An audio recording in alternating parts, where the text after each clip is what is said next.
Hi, I'm Tricia at Club Scrap and welcome to the Round and Round Page Kit Workshop. I hope you're as excited as I am to put these layouts together. We're gonna have a lot of fun. And I've got my kit ready to go here. My instructions are printed. Printing for you is optional. And I also have my accordion pocket file.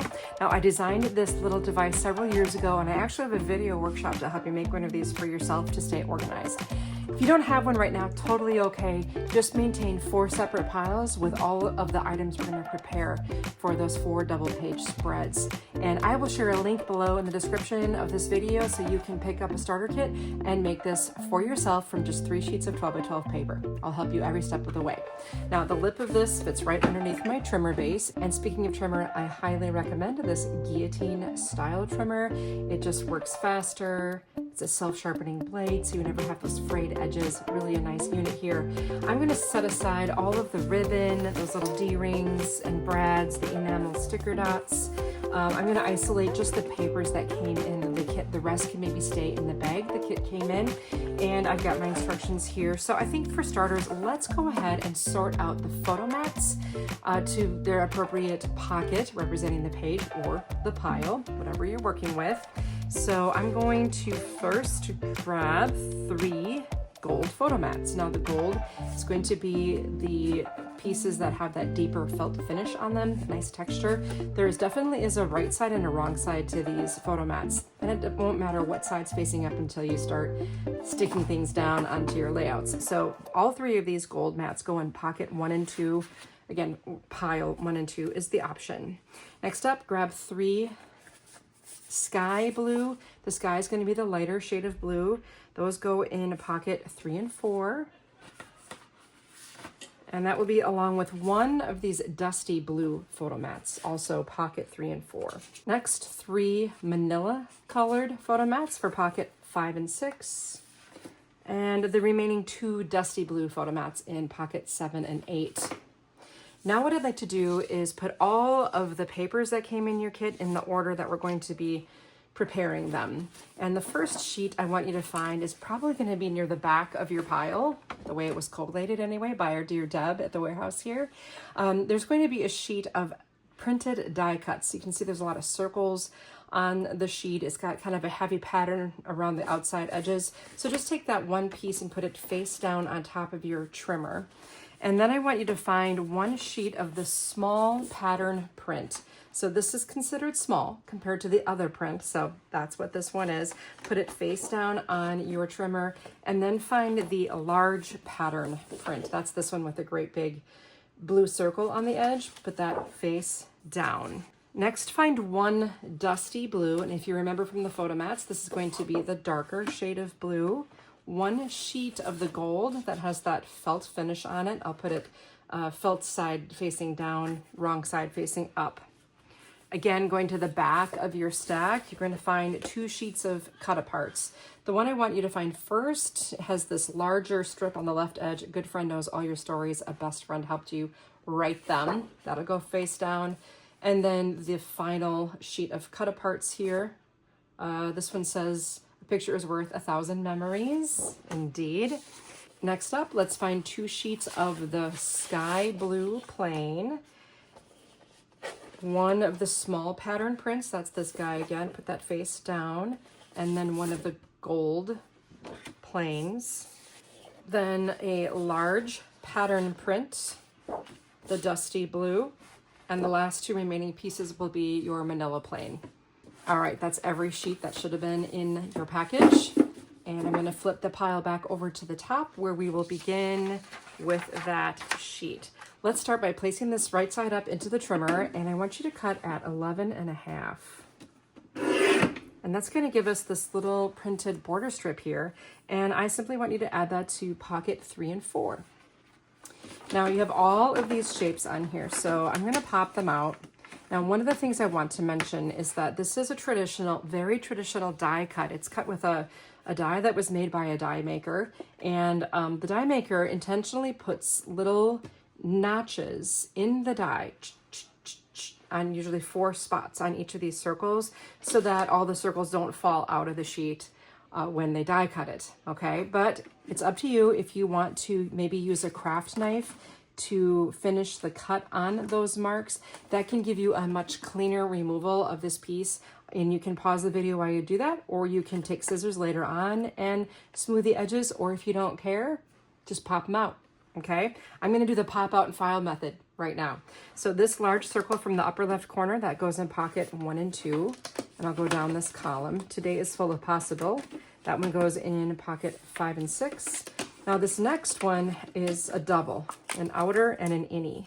So the outside of the donut, 1 and 2, and the inside, 5 and 6. Now for the middle column, let's remove the 1 day at a time and the donut. So the donut with the little dots, pocket 1 and 2, and the 1 day at a time, 5 and 6. And we have the center image here, pocket 3 and 4. And happiness shared is happiness multiplied, 5 and 6. Next up, we've got play is the highest form of research, 1 and 2. And our next donut, the outside of the donut, 7 and 8.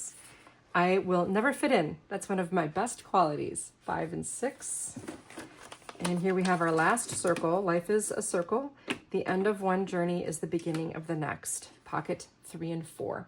That leaves the negative space. This time I did not use it. I had plenty of pattern to work with, but if you want to save any of this and use it for a card or a shaker card or another layout, have at it. All I did was just use that other strip from the end, and then I'll just set the rest of this aside. All right, now we're off to the real trimming here. We're going to take this print and place it in the trimmer so that, let's see, this line, larger quarter circle with the lines going through it would be on the right edge. There's going to be another one along the bottom edge. If you put it in the trimmer at 7, you will notice that the trimmer blade will be going right in between some art objects on here. So that's your cue. So once it's at 7 inches, just make sure that it's level at the top edge.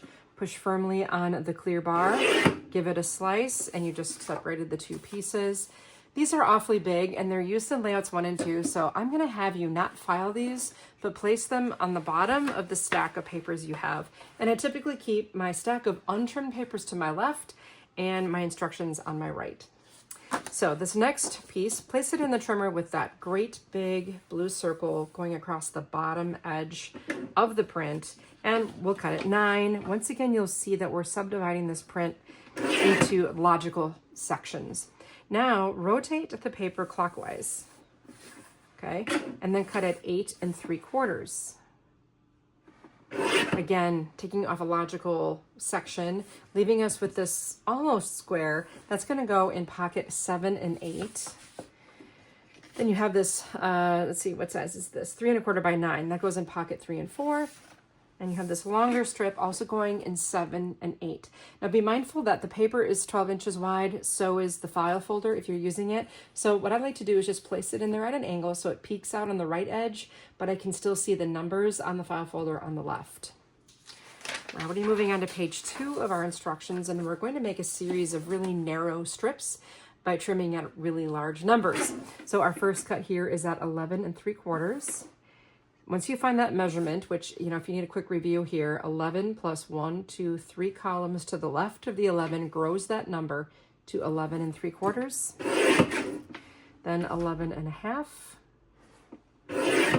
11 1/4. I told you a lot of little numbers. 11 1/4, and then 11. All these strips will be used.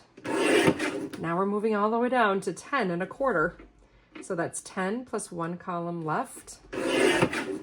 Then 9, 7 3/4, bear with me. You're gonna love this one, 6. Rotate the 6 by 12 and trim it at 8.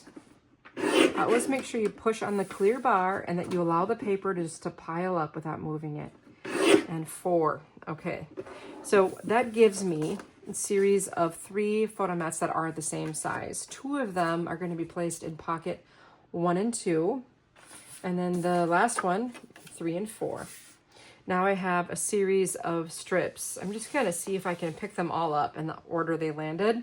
The wide one on top, pockets 7 and 8, again at an angle. And then you've got 2 more that are the same for pocket 1 and 2. Then I've got this 3/4 inch strip kind of standing alone that goes in pocket 3 and 4. And I still have a set of 4 of these narrow strips. 2 of them are placed in pocket 5 and 6, and the other 2 are in 7 and 8. Now, if you haven't noticed, we've established kind of a rhythm here where we trim, trim, trim, trim, rotate, trim, file, file, file. And if you're brand new to this and you're feeling rushed and panicked, take a deep breath and go back into your YouTube settings. It's usually at the bottom edge of the screen or maybe in the top corner if you're on an iPad. And then choose playback, push the little gear button for your settings. Then go to playback speed. You can change my speed to 0.75. That will really slow me down, and hopefully you'll feel more confident until you kind of get into the rhythm of things. But if it's a struggle, hang in there, keep trying, and you will improve immensely just over a short period of time, I promise. Now I'm taking the gold that we had selected. We'll trim at 6 1/4. Again, stabilizing here on that clear bar. Make the rotation, cut at 8 1/2 and 4 1/4. Gather up the 2 pieces that are the same and place them in pockets 7 and 8. That left me with this narrower piece that fell from the end. Let's cut at 6 and 3. And that's going to provide 2 rectangles for pocket 7 and 8. And I regret to inform you that you made a tiny little scrap here, tiny little scrap. You can get rid of that. We're not using it. And then I'm going to take this longer strip that remains. We'll cut at 11 1/4, 7 1/2, 3 3/4. And you've made 3 pieces the same here. All of them for pocket 5 and 6. And there was this little piece that fell. We are going to trim that at 4 1/4. Now, to see when I put it in my trimmer here that if I rest it against the top edge, which you really should do, I can't really measure it as accurately. So I'm going to drag this down so that the top edge of the paper lines up with the bottom edge of the inch markings here. That way I can see the 4 1/4. I can make sure the paper is level. I can still stabilize it on the clear bar and make my cut. So that's going to be going into pocket 5 and 6. Once again, you made a really little itty bitty scrap. And that's the only other scrap you'll have in this whole process, with only one exception, the edges of these papers. And here you have some instructions on the outer edges that say, remove paper outside corner cutting guides. So there's a little plus sign in each corner, and that indicates paper that needs to be removed. So for this first slice, I'm going to cut generously because at the bottom of my trimmer here, I can't see the outside edge of this stainless steel blade. So I've left a little bit of paper here that needs to be cleaned up on my final rotation. So now I'm going to rotate here, and I can see where that gray line lines up with the edge of my blade here and down at the bottom. Rotate again, repeat for this edge. Rotate again, and I always kind of look to the right because I say you're taking off like 1/8 of an inch, but it's really inconsistent, which is why I have you do this. So when we start out, we've got a nice 12 by 12 paper, perfectly trimmed, so that as we trim it, it's going to subdivide all of these pieces into smaller pieces of art. Make sure when we begin that the words "Let the fun begin" are in the lower right corner. Let's cut at 9 1/2, and that's going to separate the 2 pieces of art here, you know, the strip in between. If you find that the blade's about to go through artwork, stop, remeasure, and make sure you got the right thing going on there. Then slice at 8, 6, and 4. The 4-inch piece here, I know it's huge. It's going to go in pocket 5 and 6. The next 2 matching strips, you're looking at 7 and 8. Here we have a sentiment. Our circle of friends makes life complete. I love that. That also goes in 7 and 8. Now on this last strip, the words "Let the fun begin" should be in the right edge here. And let's cut at 10 1/2, 8, and 5. So that's where you stop. when I was doing this the first time, when I originally made the layouts, I accidentally made a cut at the next measurement over. This is one piece, so don't be like me. I'll tell you what I did to solve the problem. I just grabbed some cellophane tape and taped the piece back together. But I noticed, I'm like, oh, that's not right. I definitely didn't do that right. Okay, this goes in pocket 5 and 6. The patterned piece, 3 and 4. The word play and let the fun begin both goes in 1 and 2. We have a second sheet of Cutaparts that needs the same treatment. So I lobbed off a little piece so I could see better on my rotation. Now, as I'm probably going a little too fast, especially if you're new to this, just push pause and go ahead and finish removing all of these edges. And I promise to be waiting for you on the other side when you are finished. You can also get rid of all those little paper scraps. Starting again with these narrow strips on the right, it's just all pattern. Our first cut on this sheet will be 10 and a half, then 9, 8, nice whole number here for you, 7, and 4. Then rotate that 4-inch piece and we're just going to cut it in half at 6 inches. This piece that says these moments with the little journaling on the bottom, that's 1 and 2. The other larger piece, 7 and 8. The next strip has 2 journaling prompts on the right edge. Let's cut at 10 and 8. This larger element here, pocket 3 and 4. The blue journaling prompt, 7 and 8. And the manila journaling prompt, 3 and 4. Now we've got 2 dusty blue strips, 1,000 memories.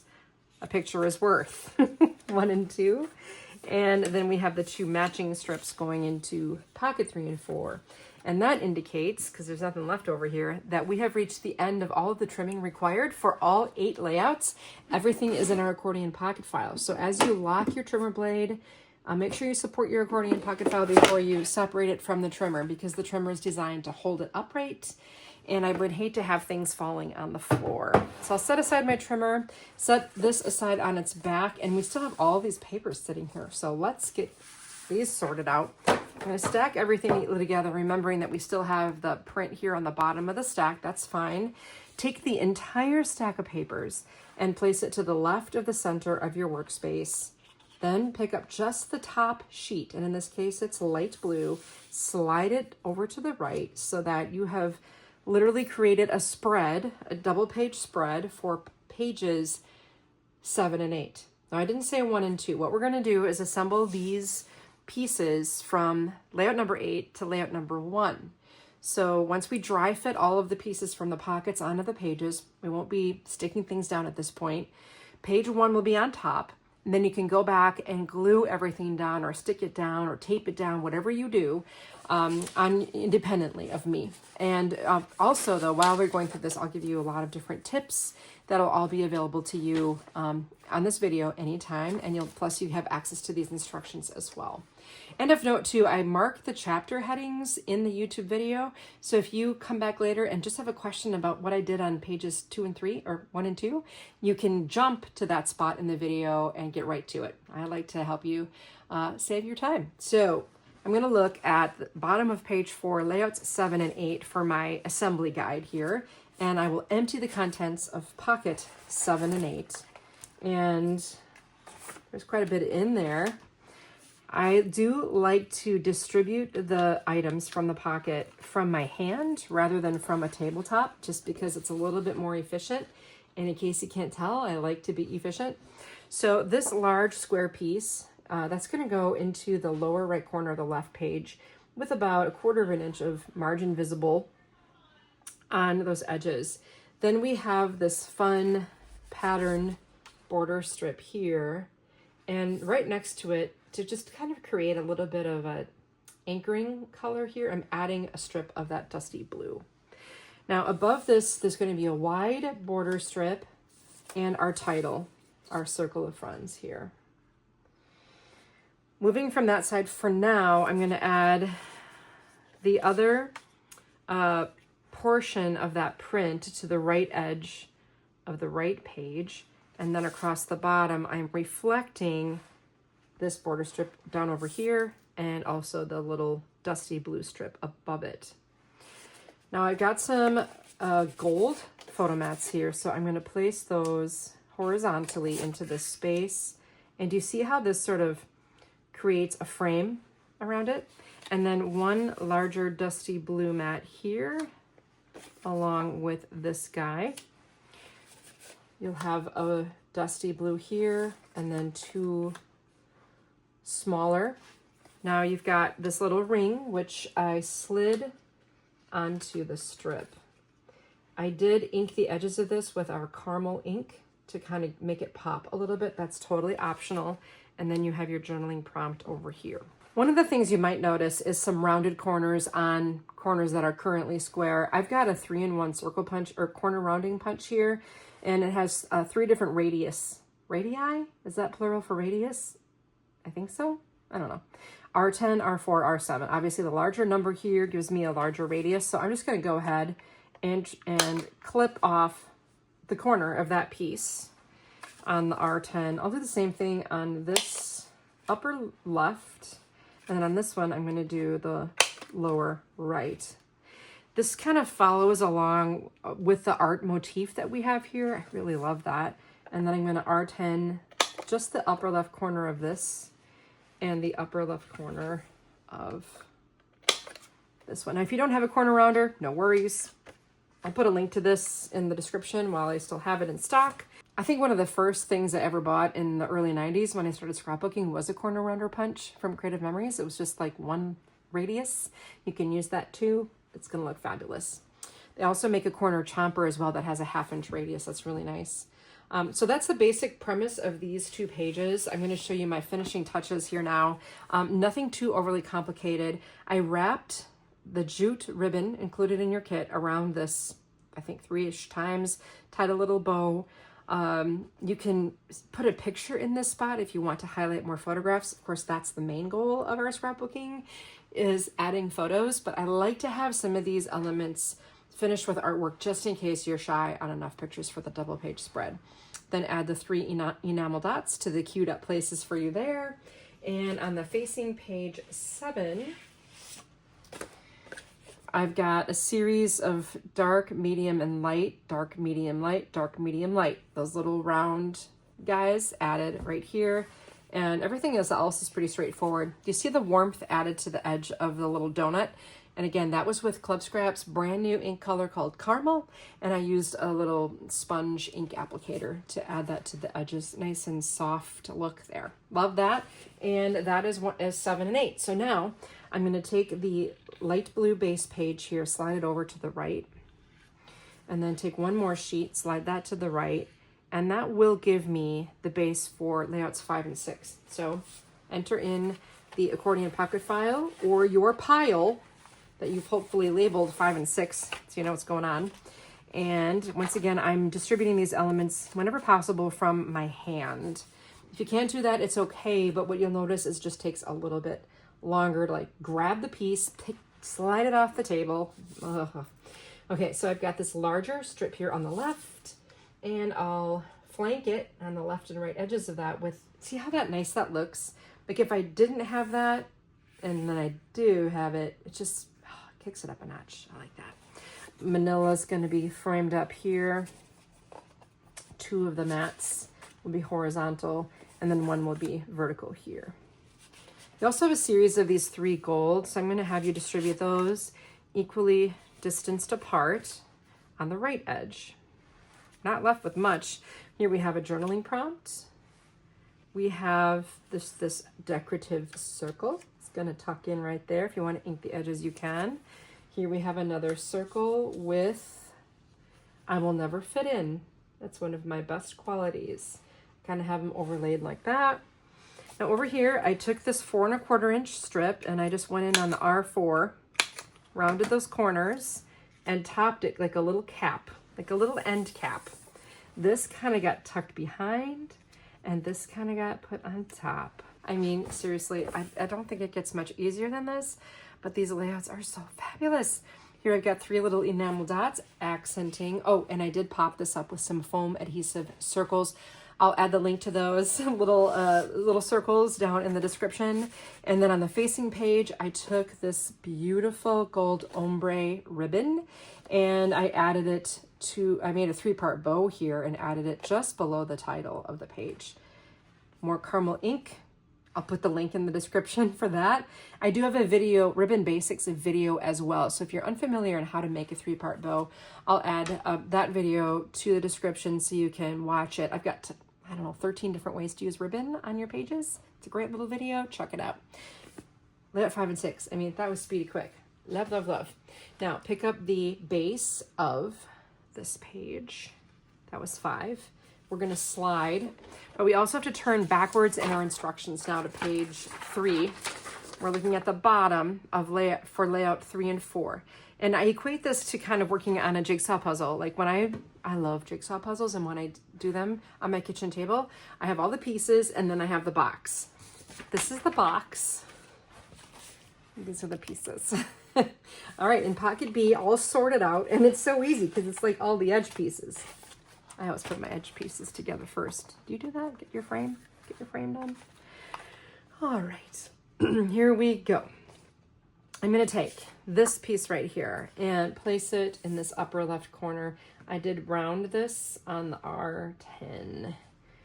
It kind of looks nice. Going across the bottom, I have this border strip here, and then I also added it again here. So kind of a double parallel line going on. Let's take, let's see, we've got 2 dusty blue mats, all right? One of them is larger. That one's gonna go horizontally here. The smaller one will be vertically placed here. Then we have our dusty strip, and nested with that section from the die cut piece. That's where that came from. How perfect is that? We've got some sky blue mats. I'm gonna put 1 horizontal there, 2 vertical, and I'm tilting.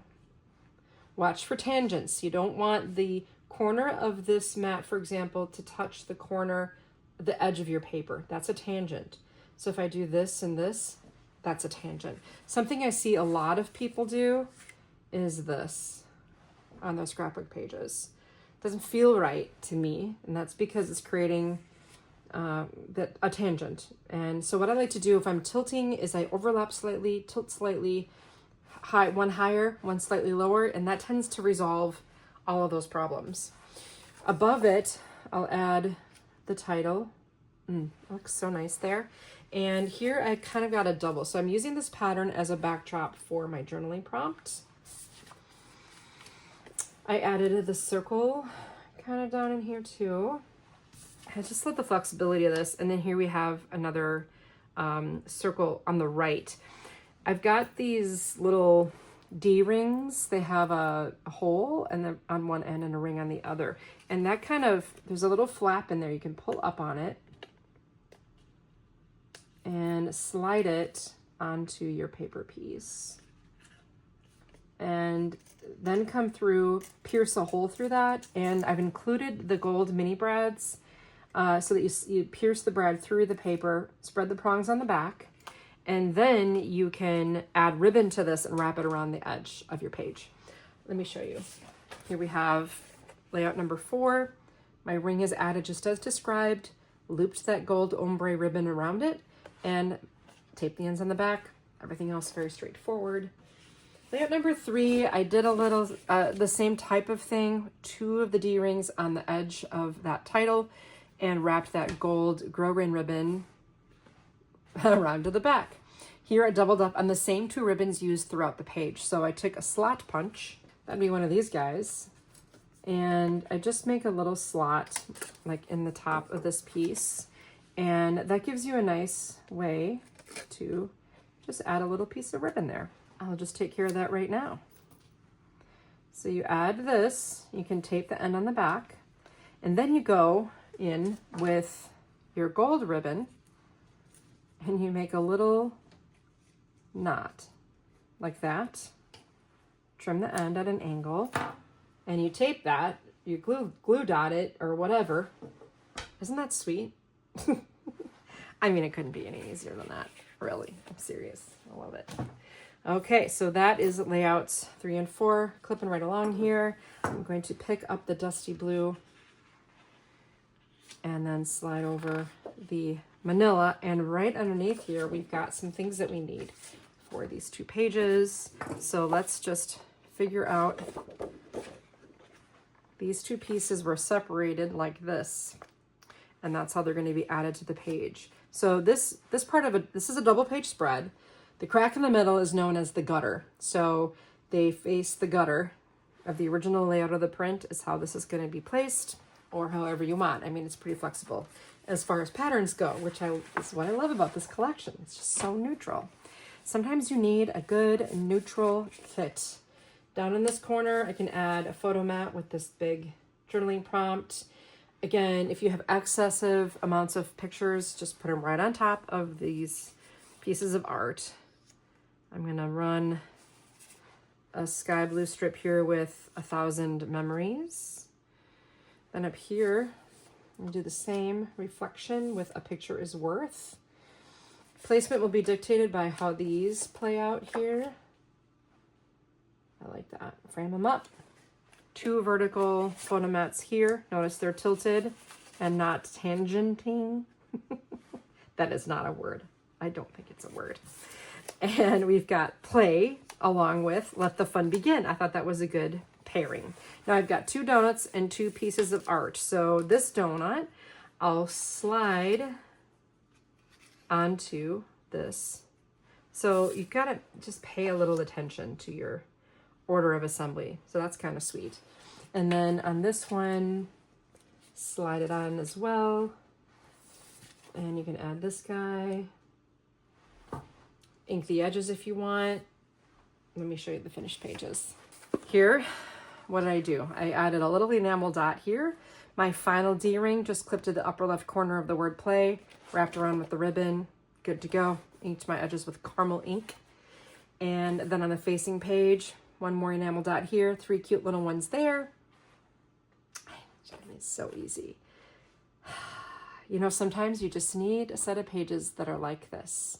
Neutral, streamlined, easy to put together, literally for any event you have in your life, anything at all, whether the kids are in the pool, you're on a trip somewhere in Europe, sitting around inside your house, outside your house, a happy occasion, neutral occasion, maybe even a sad occasion. I don't know.